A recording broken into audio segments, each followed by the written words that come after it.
Réconciliation nationale, voyage d'études en Afrique du Sud.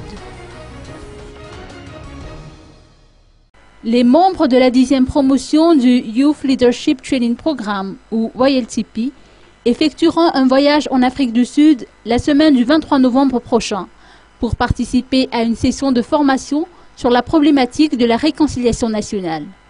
Ce thème revêt effectivement une importance capitale dans le contexte malgache.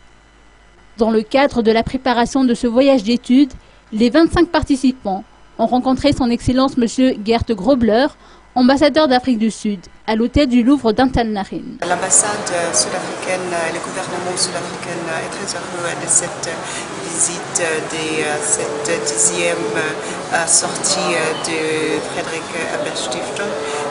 C'est une visite que nous soutenons.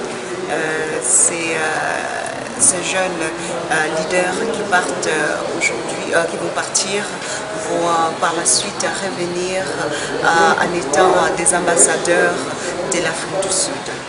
Qu'attendent les YLTPiens de cette formation? D'apprendre d'Afrique du Sud sur les domaines de la réconciliation nationale, parce qu'on sait bien que l'Afrique du Sud, avec son apartheid et tout, avait perdu le sang, il y avait du sang coulé.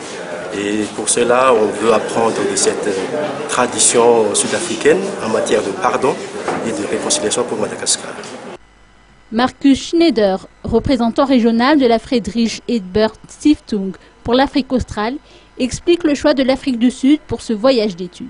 C'était effectivement, c'est vrai que ce n'était pas prévu lors du lancement du YLTP. Normalement, on a un voyage d'études à Maurice, mais on n'a jamais effectué un voyage en Afrique du Sud. Mais c'était une tentative des YLTPiens, ça émanait vraiment de nos participants qui ont dit ça nous intéresse, c'est très important pour Madagascar, alors il faut s'inspirer de l'exemple sud-africain, de l'expérience sud-africaine. Il faut voilà, aussi en tant que malgache avoir une meilleure connaissance de ce pays et alors effectuer un voyage d'études là-bas pour s'inspirer de cette expérience.